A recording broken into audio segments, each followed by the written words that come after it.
We are here with Taika Waititi, director of the new movie Boy, which is coming out on March 30th. How are you doing today? I'm good. How are you? I am doing great. For those of you who never heard about this movie, tell us about it. Just Google it, because I'm not very good at talking about it. It's about a boy, but it's not the movie about a boy. Mm-hmm. It's a story about a kid growing up in the 80s in New Zealand, and he doesn't know his dad, and so he makes up fantasies about who his dad is, and then his dad returns home after being away for years, and he has to really decide which version of the father he's going to accept, really, the real version, who's actually still quite a interesting and adventurous character, or if he's just going to stick to the fantasy version of his dad. Excellent. So how did this idea come about? Well, I'd made a short film based on kids growing up in the country in about 2004. I made it, and it did really well, and so this became the first feature that I wrote, and it was a sort of extension of that short film. And then, but I didn't make this feature first. I made another one first, called Eagle versus Shark. That's I went a good and did that. Thanks. I went and did that, and so then a year and a half later, I came back to the script and rewrote it, and then shot it in 2009, and then it premiered in 2010. And so it's not. I don't know. I just feel like I wanted to tell us a cool story about growing up in New Zealand in the 80s in the country, because that part of New Zealand hasn't really been seen on film before, and then just I wanted to just tell a story about that, I think. Absolutely. Now, you had a connection with the film since it was shot in Waiwa Bay, where you grew up. Mm-hmm. Tell us how you come about shooting in where you grew up. Well, I wrote the story, based around places that I knew. I didn't really feel like I wanted to tell the story set in Auckland or anything. It was supposed to be in the country, and you may as well write it, based on your own knowledge of a place. So I wrote it set in my hometown, and then went back there and I said I want to shoot a movie here, and because the town's very small, it's only a couple of hundred people, and I'm related to most of them. They said fine, do it, and so we took 40 people to my town, and I think we were there for 3.5 months the entire time. And it was amazing. All the locals got behind us, and a lot of my family were involved behind the scenes. Really? Yeah, my auntie was one of the. She was the head caterer, and and one of my uncles was. He had a role in the film, and a lot of my nephews and nieces were in the film as extras. So it was it was a really cool community effort. It definitely sounds like a community effort. Yeah. Now, for Boy, you directed, you wrote, and you acted in this film. Yeah. Was it easy to perform all three tasks, or was it kind of difficult? It was difficult for the first week, but once you get into a rhythm, anything gets easier. I had good people to collaborate with and to give me notes on what was happening, and my cinematographer was very good at knowing what I wanted from shots, and then one of the producers is a very good actor in New Zealand, Cliff Curtis, and so people like him were on set to just to sort of watch the process and make sure that everything was serving the story. Because you can't keep an eye, if you're acting in your own film, you can't keep an eye on everything. It's really about just relinquishing control in a lot of ways, which was a very liberating experience. That's great. So this is a period piece set in the heyday of Michael Jackson and the album of Thriller. Why did you choose Michael Jackson as the influence to Boy? Well, he was just the biggest star at the time, really, and I wanted Boy's hero to be the hero that everyone had in those days. Michael Jackson was a huge hero to pretty much everyone I knew, and for us growing up, anyone who was black or brown and he was doing well was a hero. And it was Michael Jackson, Prince, Bob Marley, Eddie Murphy, and so anyone like that, we would just we would latch onto and take as our own. And we had our own heroes in New Zealand as well, but I wanted a hero that would resonate more with all audiences, like here and in Europe, like everyone around the world has heard of Michael Jackson. That's excellent. So speaking of heroes, who were your influences growing up? All of those guys. Yeah. Anyone else you haven't mentioned? I don't know. I can't. Those were probably the biggest ones. I wasn't really into actors or anything. I was just more into music, and I think, really, just everyone wanted to be like Michael Jackson or Prince. Wow. Or Bob Marley. That's pretty much it. Great. There were some New Zealanders, like this guy Billy T. James, who was like a big comedian, but it was probably just those guys that were the big influences that I could think of. Oh, okay. Well, it's going. Or Indiana Jones. Indiana Jones. Awesome. Now, I enjoyed the final scene of the cast where they're doing this thriller type video and they're dancing to the music of Poi A, which was a #1 hit around the same time as Thriller. How did you come about putting that song into your film, and why do you feel it belonged there? Well, we have a tradition in Māori culture where if you say anything of any importance, or if you're speaking your mind, or you have, if you give a speech, or if you're in a public forum and you have something to say, you will say it, and then you are culturally obliged to follow that up with a song. You have to do it. You can't speak and then not sing. So it's like we all grew up with that tradition, and really having that thing at the end of the film is our song at the end of our speech. The fact that it was a mixture, a mashup of the haka and Thriller was really just to keep in keeping with the entertainment part of filmmaking, but also it's, I think, also just showing that there is still fun to be had, even when you're telling a story about family dysfunction and family disconnects and and child neglect. That this I come from a place of the films I really love. A lot of them are resonant but still entertaining. And that's what I want from my films. But we all used to mash up those things. Every Māori kid grows up learning different hakas and different Māori songs and dances. And to make it interesting when you're a kid, you'd always mix it up with different things. Like you would mix it up with Michael Jackson moves, or breakdancing.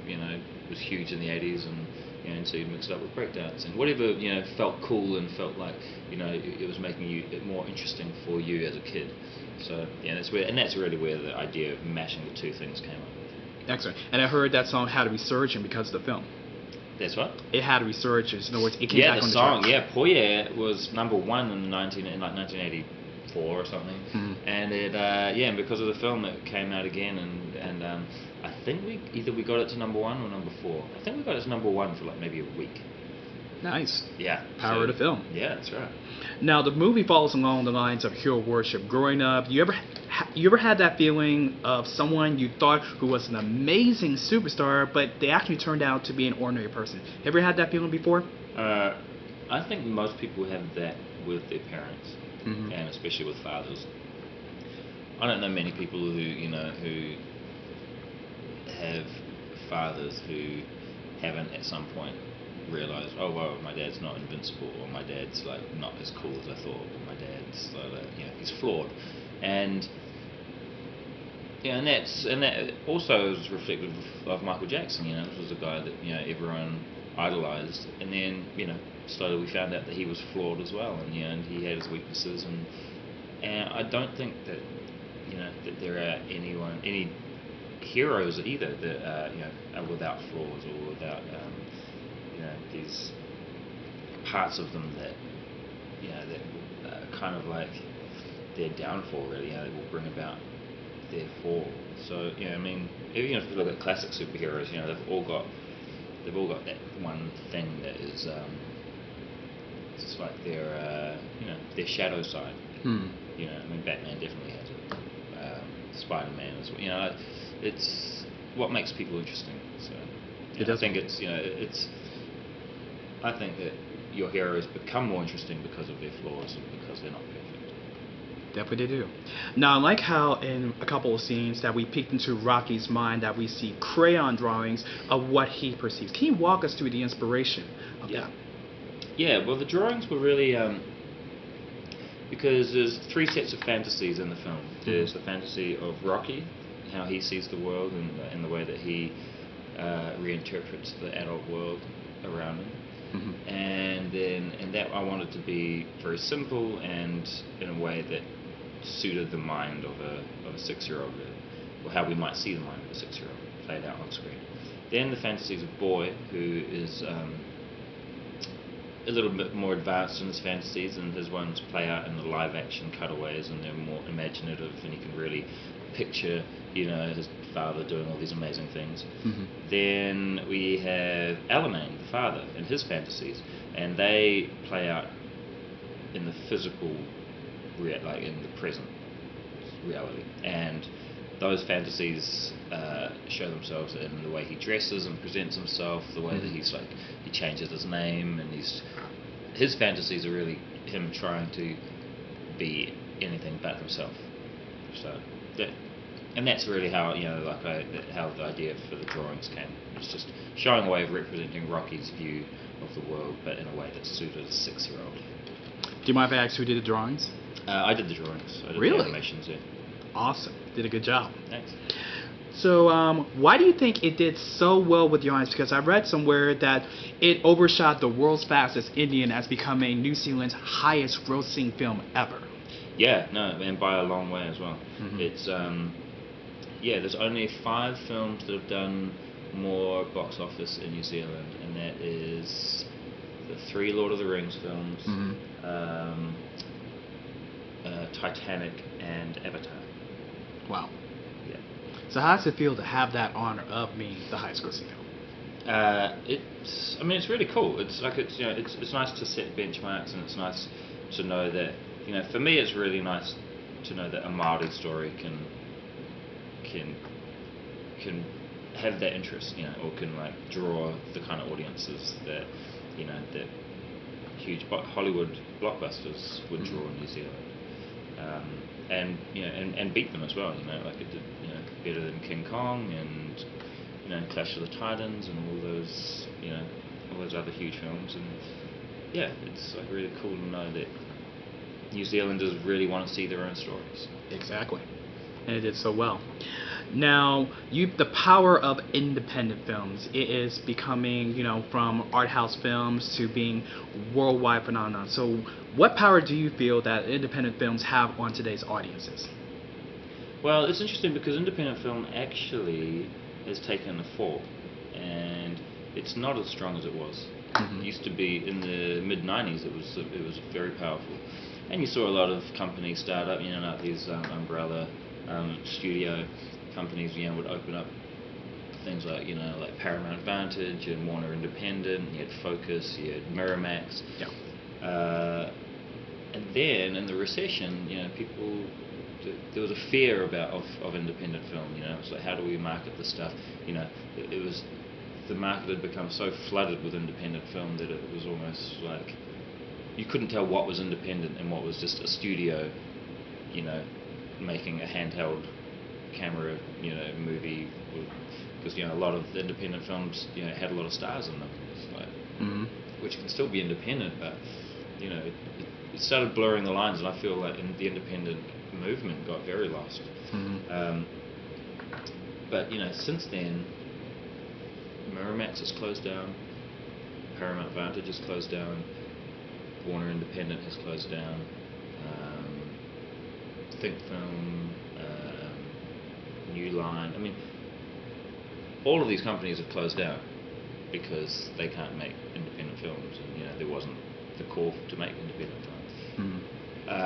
Things are picking up again. I think people are feeling a little bit more confident and believing in independent film a bit more. So hopefully we see a resurgence But part of the reason Boy took so long to come to the States is because we made it in that period where all of those companies were closing down, and Right. it was very hard to get the backing of people, even though the film is whatever 84% on Rotten Tomatoes, and it's had incredible reviews and was New York Times critics pick and all that stuff.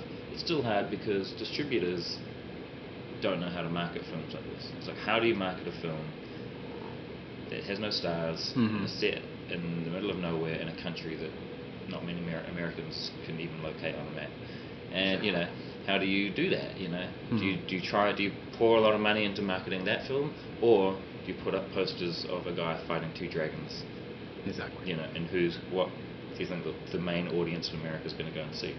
So therein lies the problem of independent film right now. It's very difficult, and we're self-distributing the film, Mm-hmm. which means that we're not using the conventional distribution model, and we're going out with the film and talking about it and trying to generate word of mouth and get audiences who like the film to champion the film, and that's really the way that it was done once before. And I think now that also with the internet and I think like true independent film can really rise again, Mm-hmm. but without the studios and without the distribution companies, and like really using the power of people communicating with each other, and especially on the internet, that's of huge help. People talking about it on the internet, saying, "Guys, go and see this film. It's a really good film." As opposed to, there's something kind of when you see, 5,000 posters for something, around the city. It's for me when I see that, my automatic reaction is, I think there's like a lot of money being put into this film.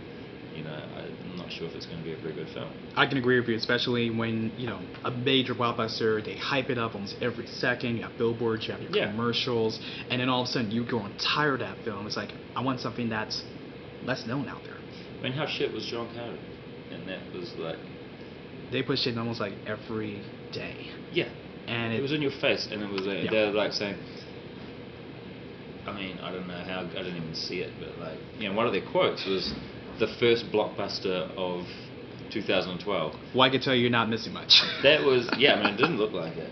But like, even when you look at that, the first blockbuster, that's not even like, that's not necessarily even a good, like a good review or a good quote. It's just like a fact. The first blockbuster. It's like the first big film where they spent $150 million on advertising it. Of 2012. I know. I mean, the moment any film says it's the blockbuster of the summer or the season, it's like, I haven't seen this yet. All that means is it's 2.5 hours long, and there's shitloads of effects and very little substance in the story.